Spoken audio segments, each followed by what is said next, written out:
Alright everyone, so Clash Royale is coming at us with some emergency balance changes for the month of June, which is really hype. So we're going to take a look at them, and these are a work in progress, so if you have any feedback, leave a comment down below. I can share it with Supercell. So let's get into it. First things first, the Giant is getting a 25% range nerf. Its range was buffed a while ago to make it, be able to punch from further, but now they're nerfing it again because, well, Giant kind of became way too good really quickly. So I think this is a good change. Definitely a fan of this. Next up, this one's big, and I really like this one. It's two nerfs to the Little Prince. First up is minus 75% ability damage. So when the Guardian is launched from the Little Prince, the damage that it does upon impact will be 75% less, and that's huge. That's absolutely huge. And then also we'll have 150% increase to the Guardian's first hit speed. FHS means first hit speed. You'll see that again as we go throughout this video.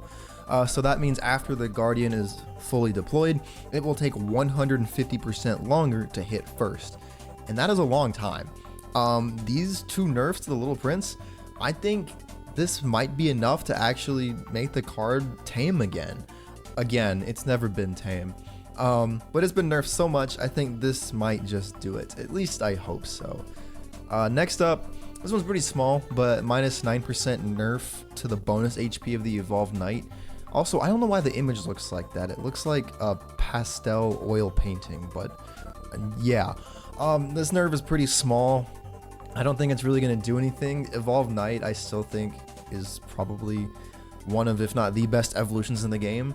I don't think this will really change that, so if you're worried about Evolved Knight getting a nerf, don't be worried. I think it'll be just fine.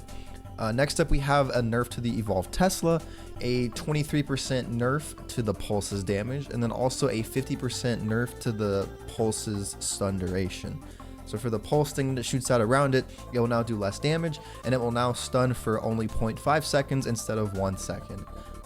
Again, I still think Evo Tesla will be good. That Pulse is super valuable every single time it happens. Regardless, a stun is a stun, alright? Even if it's 0.5 seconds or 1 second. And even though the damage is less, I still think it'll be good, but, tone it down a little bit. Why not? Now we got some buffs. First up is to the Ram Rider, a minus 50% charge range buff. So basically what this means is that the Ram Rider will now charge faster. When it's deployed, it takes a little bit of time before it can charge. This means that it'll charge faster. And another card is getting another card is getting its exact same buff, and that is the Prince.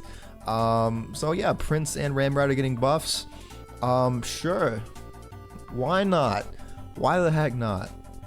Here's another buff. The Spear Goblins are getting a 40% reduction to their first hit speed. So this means that Spear Goblins will now hit faster initially. Will that change anything about them? Probably not. Another buff, an 8% damage buff to the Dark Goblin. Sure thing. Why not? Another Goblin card getting buffed. So many Goblin cards. A 5% HP buff to the Goblin Cage. Goblin Cage has kind of fallen off. It kind of sucks to see because this is like my favorite building as well.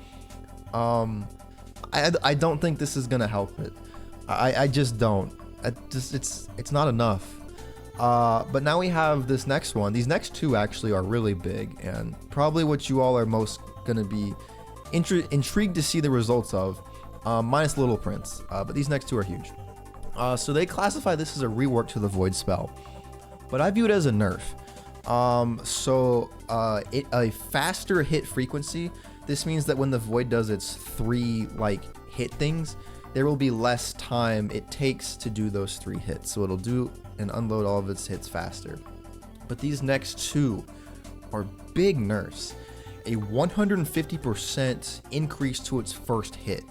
So this means that when the Void first opens up and it does its first hit, that will now happen 150% slower. It'll be delayed a lot more.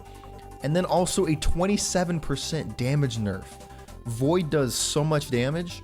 I don't know any specific interaction changes this will change, but I imagine it'll be significant. Void has kind of become one of the best cards in the game since it's been released. Maybe now it won't be anymore. Kind kind of nice. I hope so. All right, and so for our last change, this one is slightly complicated, so let me walk you through what you're seeing here. It's for the Dagger Duchess, of course, and we have two options here. Supercell hasn't decided on one option to do yet, so based on community feedback from us creators and whatnot, one of these will be implemented, but not both of them. So let's go over them. The first option for the Dagger Duchess is minus 33% dagger reload and minus 27% damage. So the damage is pretty self-explanatory, you know, she'll just do less damage per dagger. And then the minus 33% reload, I think what that means is that after the daggers have unloaded, they'll get reloaded per dagger 33% slower. I think that's what that means. So those would be paired together. That's option 1. Or option 2 is minus 25% max daggers. So what that means is she has 8 daggers right now. This would reduce that to 6. So in a way, this is a damage nerf as well. And it just nerfs her overall utility with her daggers, I guess. I'm personally in favor of the second option, the minus 25% max daggers. I think the first one would kill her, but even though she has been really strong and really oppressive, I don't think she deserves to get killed. I think this one would of course make her a lot worse, but I don't think it would kill her. And it would still allow for the Cannoneer to be viable alongside her. So I'm in favor of this one, but you guys let me know which one you're in favor of. I can share the feedback and stuff. And yeah, that's all the balances.